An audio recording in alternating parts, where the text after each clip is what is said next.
कहानी की शुरुआत होती है और हमें दो फाइटर पायलट्स को दिखाया जाता है जो अफगानिस्तान के रेगिस्तान में उड़ रहे होते हैं। पर तभी अचानक से कुछ आतंकवादी उन पर हमला कर देते हैं। तब इससे पहले कि वो फाइटर पायलट प्लेन क्रैश हो जाते हैं, ये दोनों समय रहते हैं अपने फाइटर प्लेन से बाहर निकल जाते हैं। पर तभी पैराशूट से नीचे उतरते वक्त कुछ आतंकवादी इन्हें देख लेते हैं। अब वो आतंकवादी इन दोनों पायलट्स को घेर लेते हैं और इन पर हमला कर देते हैं। इस हमले में एक पायलट मारा जाता है। वहीं पायलट क्लेयर बहादुरी से उन आतंकवादियों को सामना करती है और सारे आतंकवादियों को मार के डालती है। अब क्लेयर रेगिस्तान के रास्ते आगे बढ़ती है, पर उसे रेगिस्तान में दूर दूर तक कोई दिखाई नहीं देता है। तभी क्लेयर की नज़र रेगिस्तान में बने रसिया के एक बंकर पर पड़ती है जो बंद था। क्लेयर उसे खोलने की कोशिश करती है पर बंकर का दरवाज़ा नहीं खुलता। उसी वक्त वहाँ पर बहुत सारे आतंकवादी आ जाते हैं और क्लेयर पर लगातार हमला करने लगते हैं। क्लेयर भी आतंकवादियों का डटकर मुकाबला करती है, पर क्लेयर को पता था कि उसके सामने आतंकवादियों की संख्या बहुत ज़्यादा है, जिससे वह ज़्यादा से देर तक नहीं लड़ सकती। पर यहाँ क्लेयर की किस्मत अच्छी थी कि एक आतंकवादी के द्वारा मिसाइल दागने से बंकर का दरवाज़ा खुल जाता है और जिससे वो बंकर में जा पाती हैं। ये देखते ही क्लेयर समय रहते जल्दी से उस बंकर के अंदर चली जाती है। वो बंकर एक अंडरग्राउंड बंकर था जिसमें सीढ़ियाँ लगी हुई थी। क्योंकि क्लेयर के पीछे आतंकवादी थे, इसलिए अपनी जान बचाने के लिए क्लेयर जल्दी से सीढ़ियों के से नीचे उतरने लगती है। और उस बंकर में घना अंधेरा था, इसलिए क्लेयर जल्दी से अपनी लाइट रोड निकालती है। नीचे जाते ही क्लेयर को वहाँ का माहौल काफ़ी अजीब लगता है। वहाँ पड़े सामानों को देखकर उसे पता चलता है कि शायद यहाँ पर कोई एक्सपेरिमेंट हो रहा था। अब एक कमरे में जाते ही क्लेयर को वहाँ एक डॉक्टर की डेड बॉडी मिलती है जिसकी हालत काफ़ी ख़राब थी। उसे देखकर ऐसा लग रहा था कि उस डॉक्टर को मरे हुए काफ़ी समय हो गया है और यहीं पास में वहाँ चल रहे एक्सपेरिमेंट में से रिलेटेड बहुत सारे डॉक्यूमेंट पड़े थे। दोस्तों, वही पड़ा था एक रिकॉर्डिंग डिवाइस जिसे क्लेयर अपने पास रख लेती है। उधर हमें उन आतंकवादियों को दिखाया जाता है जो उस बंकर में घुस चुके हैं। हर तरफ क्लेयर को ढूंढ रहे थे। इसी दौरान एक आतंकवादी को वहाँ का लाइट स्विच मिल जाता है और जिसे ऑन करते ही हर जगह रोशनी आ जाती है। तभी इन सभी की नज़र वहाँ रखे बहुत सारे ग्लास चैम्बर पर जाती है जिसके अंदर ह्यूमन जैसी आकृति के कुछ क्रीचर्स, अजीब से क्रीचर्स बंद थे। सारे आतंकवादी उन क्रीचर्स को देखकर डर जाते हैं। तभी पीछे से क्लेयर आ जाती है और इन सब पर हमला करने लगती है। वे आतंकवादी भी क्लेयर पर निशाना लगाने की कोशिश करते हैं।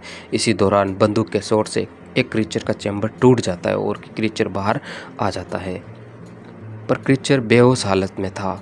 इसी दौरान क्लेयर की नज़र एक चैम्बर पर जाती है और वह जल्दी से उस चैम्बर के अंदर चली जाती है उन आतंकवादियों से बचने के लिए। अब सारे आतंकवादी क्लेयर को ढूंढने के लिए इधर उधर भागते हैं। बस एक आतंकवादी को छोड़कर जो उसी क्रीचर के पास खड़ा था, उसे लग रहा था कि शायद वह क्रीचर हमले के दौरान मारा जा चुका है, इसलिए वो उस पर क्रीचर पर एक प्लास्टिक से ढक देता है। पर जैसे ही वो आतंकवादी आगे बढ़ता है, वो क्रीचर पीछे से उस पर हमला कर देता है और उसे नोच नोच कर जिंदा ही खा जाता है। दोस्तों, वही दूसरी तरफ क्लेयर उन आतंकवादियों से लड़ते हुए सीढ़ियों के रास्ते ऊपर चढ़ने लगती है। तभी अचानक से फाइनली वो ऊपर आ जाती है, पर जैसे ही वो आगे बढ़ने वाली होती है तभी एक आतंकवादी उसके पैर को पकड़ लेता है और उसे नीचे खींचने लगता है। क्लेयर उसे अपने पैर को छुड़ाने की काफ़ी कोशिश करती है, पर वह आतंकवादी उसके पैरों को नहीं छोड़ता। तभी पीछे से वह भयानक सा क्रिएचर उस आतंकवादी के पीछे ऊपर से हमला कर देता है। यह देखकर क्लेयर के होश उड़ जाते हैं। वो काफ़ी डर जाती है और जल्दी से उस बंकर से बाहर निकलने की कोशिश करने लगती है। इसी दौरान वो क्रिएचर्स क्लेयर पर भी अटैक कर देता है, पर क्लेयर समय रहते उस बंकर से बाहर आ जाती है। वो क्रिएचर भी बंकर से बाहर आने की कोशिश करता है, पर क्लेयर जल्दी से उस बंकर के दरवाजे को लगे चेन से बंद करने की कोशिश करती है। यहाँ पर हम उस शैतान के असली चेहरे को देखते हैं जो काफ़ी डरावना लग रहा था। अब क्लेयर जल्दी से वहाँ से भागने लगती है, पर तभी उसके सामने एक आतंकवादी आ जाता है। पर जैसे ही उस पर आतंकवादी की नज़र उस क्रिएचर पर पड़ती है, वह डर के मारे उल्टे पैर वापस भाग जाता है। उधर क्लेयर भी मदद के लिए वहाँ से आगे बढ़ जाती है। लगातार चलते हुए क्लेयर सड़क पर आ जाती है। तभी उसके सामने आर्मी की एक गाड़ी आकर रुकती है और उस गाड़ी में से सार्जेंट बाहर निकलता है और वह क्लेयर से कहता है, हम तुम्हें ही ढूंढने के लिए आए हैं, तुम्हारा साथी कहाँ है? इस पर क्लेयर कहती है, वह मारा जा चुका है मुझे बचाने के दौरान। अब सार्जेंट क्लेयर को लेकर बेस कैंप आ जाता है। वहाँ आते ही सार्जेंट हुक से कहती है उसके परिवार को बता दिया जाए कि वह सही सलामत है। अब क्लेयर उस बेस कैंप के सीईओ के पास जाती है, उसे उस बंकर के बारे में बताने की कोशिश करती है, पर सीईओ क्लेयर की बातों को ज़्यादा सीरियस नहीं लेता है। वह कहता है कि यहाँ पर इस तरह का कोई बंकर नहीं है, शायद आतंकवादियों के हमले ने तुम्हारे दिमाग पर ज़्यादा ही असर डाल दिया है। इस पर क्लेयर सीईओ से कहती है कि मैंने अब तक 28 लड़ाकू विमानों में उड़ान भरी है, पर कल मुझे शिकार करके मार दिया गया। वह मेरा सिर काट कर सोशल मीडिया पर पोस्ट करना चाहते थे, पर फिर भी मैं उतना नहीं डरी जितना मैं उस बंकर को देखकर डरी हूँ। हमें वहाँ जाकर सर्च करना चाहिए, आखिर वहाँ क्या बात है। इस पर वह सीईओ कहता है कि यहाँ के सभी सोल्जर की सुरक्षा मेरे कंधों पर है, और वैसे भी यहाँ बहुत तरह के आतंकवादी घूम रहे हैं, हम सबसे जाकर नहीं लड़ सकते। इस पर क्लेयर कहती है वह कोई आतंकवादी नहीं था, वो एक खतरनाक क्रीचर था जिसके पंजे काफ़ी बड़े थे। उसने मेरे सामने एक आदमी के चेहरे को नोच डाला। पर सीईओ को क्लेयर के किसी भी बात पर विश्वास नहीं होता दोस्तों। अब क्लेयर को मेडिकल कैंप में चेकअप के लिए भेजा जाता है। उसी कैंप में क्लेयर की नज़र उस आतंकवादी पर जाती है जिसने उस क्रीचर को देखा था, वहाँ से उल्टे पैर भाग गया था। तभी वहाँ पर सार्जेंट हुक आ जाता है। क्लेयर उसे उस बंकर के बारे में बताती है, पर सार्जेंट कहता है कि मैं वहाँ के ऑपरेशन एरिया को जानता हूँ, पर किसी भी सैटेलाइट इमेज या मैप पर इस बंकर जैसा कुछ भी नहीं है। क्लेयर कहती है ऊंचाई से उस बंकर को देख पाना शायद मुश्किल है, पर वो वहाँ है। उस बंकर के दरवाजे को एक जंजीर से बांधा गया था और उस पर रशियन भाषा में कुछ लिखा हुआ था। तभी वहाँ बैठा हुआ आतंकवादी, जिसे रशियन भाषा समझ आती थी, वो कहता है उस दरवाजे पर लिखा हुआ था कि इसे खोलना नहीं, और तुमने उस दरवाजे को खोलकर शायद बहुत बड़ी गलती कर दी। क्लेयर सबको बताती है कि उस बंकर के नीचे बहुत सारे चैम्बर्स थे जिसके अंदर उसी तरह के बहुत सारे क्रीचर बनते, मानो उन्हें प्रिजर्व करके रखा गया हो। सार्जेंट हुक कहता है कि अगर वह रसिया का बंकर है तो वो काफ़ी पुराना होगा, करीब 30 साल पुराना। वहीं दूसरी तरफ हमें उस बंकर को दिखाया जाता है जहां अब सभी क्रीचर्स जाग चुके थे और उस बंकर से बाहर निकलने की कोशिश कर रहे हैं। उधर हमें कमांडिंग ऑफिसर यानी कि सीईओ साहब को दिखाया जाता है। उसे कर्नल का फ़ोन आता है। कर्नल सीईओ से कहता है क्लेयर के पास जो डिवाइस मिला है उसके बारे में किसी को भी पता ना चले और जल्दी से जल्दी उस डिवाइस को भेज दो। यहाँ हमें पता चलता है कि उस बंकर के अंदर जो भी है उसके बारे में कुछ लोगों को पता है, मगर उसे सीक्रेट रखा गया है। हमें क्लेयर को दिखाया जाता है, वह उस बच्चे हुए आदमी से कहती है तुमने मेरा एयरक्राफ्ट ब्लास्ट कर दिया और मेरे साथी को भी मार डाला। इस पर वह आदमी कहता है इसमें मेरी कोई गलती नहीं है, मैंने तो बस गाड़ी चला रहा था और मैं हिंसक आदमी नहीं हूँ, मुझे तो यह अपने परिवार के लिए करना पड़ता है। या अगर आप उनके साथ नहीं हैं तो इसका मतलब यह है कि आप उनके खिलाफ हैं, और जो उन्हें बिल्कुल बर्दाश्त नहीं होता। तभी हमें बाहर दिखाया जाता है उस बंकर के बहुत सारे क्रीचर उस बेस कैंप पर हमला कर देते हैं और बहुत सारे सोल्जर्स को मार डालते हैं। उसी में एक क्रीचर उस टेंट में पहुंच जाता है जहां क्लेयर उस आदमी के साथ थी। क्लेयर जैसे ही उस क्रीचर से बचने की कोशिश करती है, वह क्रीचर क्लेयर पर हमला कर देता है और उसकी जीभ काफ़ी लंबी होती है दोस्तों। वह अपनी जीभ से क्लेयर के गले को जकड़ लेता है। तभी उसकी आँखों से टेंटिकल्स बाहर निकलते हैं। अब जैसे ही वह क्लेयर पर हमला करने वाला होता है, तभी वो आदमी उसे बंधक बनाकर रखा गया था, वो खुद को किसी तरह आज़ाद कर लेता है और एक हथियार से उस क्रीचर के जीव और उसके टेंटिकल्स को काट डालता है। इसके बाद वह उस क्रीचर पर हमला करके उसे मार डालता है। उधर एक क्रीचर कमांडिंग ऑफिसर पर भी हमला करता है, पर सीईओ भी उस क्रीचर को मार डालता है। तभी वहाँ पर हुक एक साथी सोल्जर के साथ आता है और सीईओ को बचाकर अपने साथ ले जाता है। क्रीचर्स ने जब बेस कैंप पर बहुत सारे सोल्जर को भी मिनटों में मार डाला। अब बचे हुए सोल्जर सभी लोगों को लेकर एक कंटेनर में जाते हैं और उसे अंदर से बंद कर देते हैं ताकि उन क्रीचर्स से के हमले से बचा जा सके। वहीं बाहर वो क्रीचर्स सोल्जर्स की डेड बॉडीज़ को खींचकर ले जा रहे होते हैं। इधर कंटेनर में सार्जेंट हुक उस आदमी के पास जाता है जिसे उसने पकड़ रखा था। उस आदमी का नाम कबीर होता है। हुक कबीर से पूछता है कि तुम यहीं के हो, अगर तुम्हें उस बंकर के बारे में या फिर इन क्रीचर्स के बारे में कुछ भी पता हो तो हमें बताओ। कबीर कहता है मैं पैदा भी यहीं हुआ हूँ। जब रसिया ने मेरे देश पर कब्जा कर लिया, उसी दौरान आसमान से ज़मीन पर एक सितारा गिरा। मेरे लोगों को लगा कि ये रसिया से युद्ध आरंभ करने के लिए ईश्वर का एक संदेश है। जब एक अफगानी के पास अच्छे अच्छे हथियार भी आ चुके थे, हमें दुश्मनों के विमान को आसानी से उड़ा सकते थे, पर इससे पहले कि हम कुछ करते तभी वो खौफनाक घटनाएं शुरू हो गई। क्लेयर पूछती है कैसी घटनाएं? कबीर कहता है हमारे लोग अचानक गायब होने लगे। पहले एक आदमी गायब हुआ, फिर दूसरा, फिर तीसरा, ऐसे करते करते उड़ते भी ये सभी रात में गायब होते थे। कभी कभी तो हमारे लोगों की डेड बॉडी कटी फटी हालत में मिलती थी, जिसे देखकर ऐसा लगता था किसी जानवर ने उसे नोच नोच कर खाया हो। ये सब देखकर हमारे लोगों ने फैसला किया कि वह उस जानवर का शिकार करेंगे। उस दल का नेतृत्व किया मेरे पिता ने, पर उसका कोई फ़ायदा नहीं हुआ। हमारे गांव के 46 लोग मारे गए, उससे मेरे पिता भी शामिल थे। अब सुबह हो चुकी थी, इसलिए ये सब लोग सावधानी से उस कंटेनर से बाहर निकलते हैं और देखते हैं कि उस बेस कैंप पर अब कोई नहीं है। यहाँ तक कि जितने भी सोल्जर्स की डेड बॉडी थी वो भी वहाँ नहीं थी, क्योंकि उन्हें वो क्रेचर्स अपने साथ ले जा चुके थे। पर इन्हें वहाँ किसी की डेड बॉडी जरूर मिली थी हैं, वो होती हैं उन्हीं क्रीचर्स में से एक की, जिसे कल रात इन लोगों ने मार दिया था।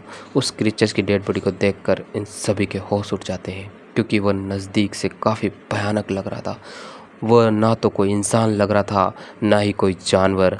सार्जेंट हुक आर्मी के डॉक्टर से पूछता है कि आखिर हमारा मुकाबला किससे है। थोड़ा चेक करने पर वो डॉक्टर कहता है कि इसकी डेड बॉडी स्किन टायर की मोटी परत जैसी मजबूत है, इसलिए इन क्रीचर्स को मारना काफ़ी मुश्किल होता है। फिर तो डॉक्टर कहता है अगर हमें इन क्रीचर्स के बारे में भी डिटेल से जानना है तो मुझे इसके अंदर बॉडी पार्ट्स को देखना होगा। इसके बाद उस डॉक्टर कटर की मदद से उस क्रीचर के ऊपर पैर को काटता है। फिर वो अपने हाथों से क्रीचर की बॉडी के अंदर डालता है। बॉडी के अंदर के पार्ट्स को देखकर उसके होश उड़ जाते हैं। वो सभी से कहता है कि इस क्रीचर की बॉडी के अंदर जितने भी बॉडी पार्ट्स हैं वह इंसान के हैं। ये सुनते ही सभी को काफ़ी आश्चर्य होता है कि ये कैसे हो सकता है। तभी सीओ होश में आ जाता है, जो काफ़ी वक्त से बेहोश था। वो क्लेयर से कहता है कि आर्मी इंटेलिजेंस की नज़र उस एरिया पर है जहाँ से तुम जिंदा वापस आई हो।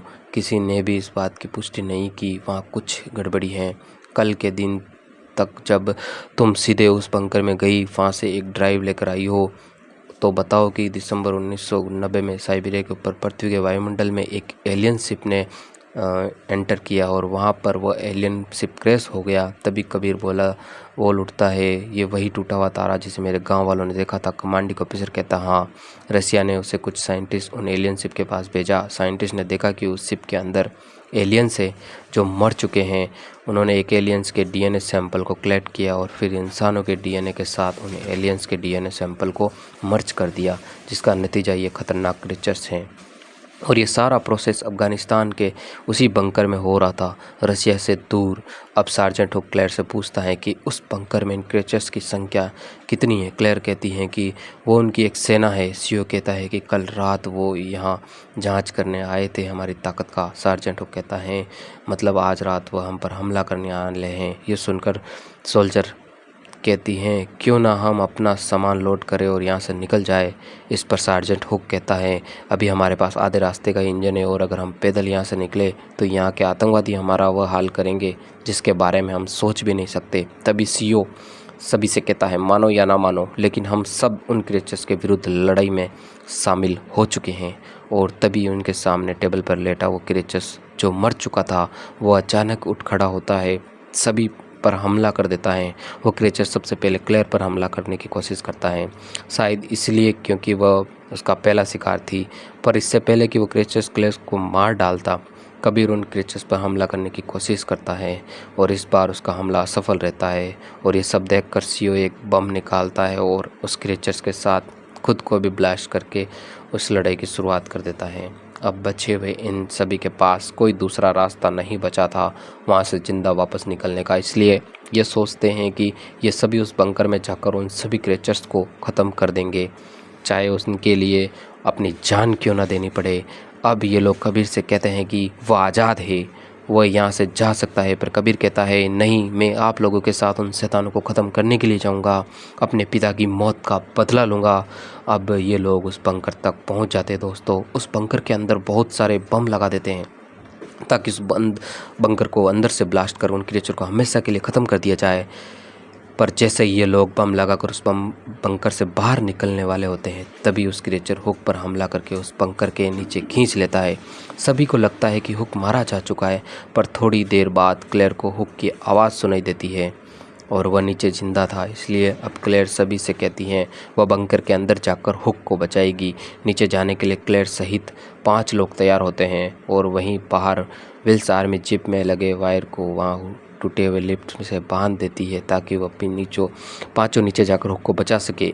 अब ये पांचों उस लिफ्ट के सहारे बहुत ही मुश्किल से सही सलामत नीचे पहुंच जाते हैं और हुक को ढूंढना स्टार्ट कर देते हैं। पर तभी ऊपर से विल्स क्लेयर से कांटेक्ट करता हुआ कहता है कि मुझे एक अलर्ट मैसेज आया है, अगले 20 मिनट के अंदर इस लोकेशन पर मिसाइल से अटैक किया जाएगा। इसकी गिनती भी स्टार्ट हो चुकी है, इसलिए अब तुम लोगों को 20 मिनट के अंदर ही अपना काम ख़त्म करना होगा। उधर एक कमरे में हमें हुक को दिखाया जाता है जो बेहोश था, पर जैसे ही उसे होश आता है वो देखता है कि उस कमरे में बहुत सारे डेड बॉडीज़ पड़े हुए हैं जिसे एक क्रीचर नोच नोच कर खा रहा था। अब जैसे ही उस क्रीचर की नज़र हुक पर जाती है वो हुक पर हमला कर देता है और पर हुक भी हार नहीं मानता, उस क्रीचर की जीभ को काट देता है, फिर उसके सिर पर लगाकर वार करके उसे मार डालता है। वही दूसरी तरफ हम क्लेयर को देखते हैं जिसे आगे चलते हुए एक बड़ा सा चैम्बर दिखाई देता है। क्लेयर जैसे ही उस चैम्बर के लाइट को ऑन करती है वो उस चैम्बर में एक अजीब सा क्रीचर देखती है और यह अजीब सा क्रीचर और कुछ नहीं बल्कि वही एलियन क्रीचर होता है जो उस एलियन शिप से इस धरती पर आया था जिसे रसिया ने अपने कंट्रोल में ले लिया था। उधर हुक किसी तरह उन क्रीचर्स से बचता हुआ अपनी टीम के पास वापस आ जाता है क्योंकि उस बंकर में उन क्रीचर्स की संख्या काफ़ी ज़्यादा थी, इसलिए ये लोग बिना समय गंवाए वहाँ से आगे निकलते हैं। वहीं ऊपर हमें विल्स को दिखाया जाता है। विल्स देखता है कि बहुत सारे आतंकवादी उस बंकर के पास आ जाके हैं, उसे चारों तरफ से घेर कर उस पर गोलियां चला रहे हैं। विल्स बहादुरी से उन आतंकवादियों को अकेला ही जवाब देने लगता है। वहीं चैम्बर के पास ही कबीर को उनके गांव की एक आदमी की खराब हो चुकी डेड बॉडी मिलती है जिसे देखकर वो समझ जाता है कि उसके पिता के साथ जितने भी लोग गायब हुए थे उन सभी के डीएनए में इस एलियन क्रीचर्स के डीएनए को मिलाया कर यहाँ एक्सपेरिमेंट किया जा रहा है। दरअसल रसिया के द्वारा किया गया ये एक्सपेरिमेंट फेल हो चुका था। उन्हीं एक्सपेरिमेंट का परिणाम ये भयानक क्रीचर्स हैं।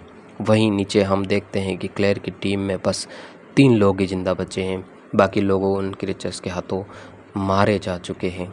हुक भी मारा जा चुका है, इसलिए क्लेयर बचे हुए 2 लोगों के साथ लिफ्ट के अंदर चली जाती हैं। विल्स सिग्नल मिलने पर लिफ्ट को ऊपर नहीं खींच पाता क्योंकि वह ऊपर आतंकवादियों से बुरी तरह से घिरा हुआ था। इतनी ही देर में उस लिफ्ट पर बहुत सारे क्रीचर हमला कर देते हैं और एक क्रीचर ब्रॉम हेड के सिर पर हमला करके उसे बुरी तरह से मार डालता है। एक क्रीचर कबीर को भी जकड़ लेता है, पर तभी कबीर की नज़र उस क्रीचर के हाथ पर जाती है जिस पर वही घड़ी बंधी हुई थी जो घड़ी उसके पिता पहनते थे। वह देखकर कबीर समझ जाता है कि ये क्रीचर कोई और नहीं बल्कि उसके पिता हैं जो अब एक क्रीचर बन चुके हैं। इतनी ही देर में वह गाड़ी जिसमें उस लिफ्ट की वायर बंधी हुई थी वह खिसकते हुए उस बंकर के अंदर आ जाती है और वह गाड़ी उस लिफ्ट पर गिरने ही वाली होती है कि कबीर क्लेयर से कहता है तुम जल्दी से इस लिफ्ट से बाहर निकल जाओ। जैसे ही क्लेयर उस लिफ्ट से बाहर निकलती है वह गाड़ी उस लिफ्ट के ऊपर गिर जाती है जिसे कबीर अपने पिता के साथ जलकर मारा जाता है। उधर ऊपर विल्सन को आतंकवादी अपने कब्जे में ले लेते हैं। नीचे क्लेयर अकेली थी और बाहर निकलने का रास्ता ढूंढ रही थी। तभी उसे उसके साथी की वो एक वॉकी टॉकी मिलती है जिस पर मैसेज दिया जा रहा है उस बंकर पर मिसाइल गिरने में अब सिर्फ 13 मिनट ही रह गए हैं। अब इससे पहले कि क्लेयर कुछ सोच पाती उसकी नज़र हुक पर जाती है। हुक जिंदा था और सही सलामत। तभी ये दोनों लोग देखते हैं बहुत सारे क्रीचर भागते हुए इनकी ओर आ रहे थे, इसलिए अब वह दोनों बिना समय गंवाए लिफ्ट के वायर में खुद को बांध लेते हैं और ऊपर जाने लगते हैं। वहीं ऊपर हमें विल्सन को दिखाया जाता है जिसे आतंकवादी अपना बंधक बना चुके थे। वह विल्सन को मारने ही वाले थे, तभी पीछे से हुक और क्लेयर सब आ जाते हैं और उन आतंकवादियों को गोलियों से छलनी कर देते हैं। अब इन तीनों की नज़र उस मिसाइल पर जाती है जो वहां हमला करने वाला था और वहां आ चुका था। अब सिर्फ 1 मिनट बाकी था हमला होने में। ये लोग जल्दी से एक गाड़ी में बैठते हैं और वहाँ से दूर जाने लगते हैं और फाइनली कुछ दूर आगे निकलते ही वह मिसाइल उस बंकर पर गिर जाता है जिससे वह एक बहुत बड़ा ब्लास्ट होता है और उस धमाके से सारे क्रीचर सहित बहुत सारे आतंकवादी भी मारे जाते हैं जिसे दूर से क्लेयर, हुक और विल्सन देख रहे थे। वहीं उसकी इस मूवी का द एंड होता है।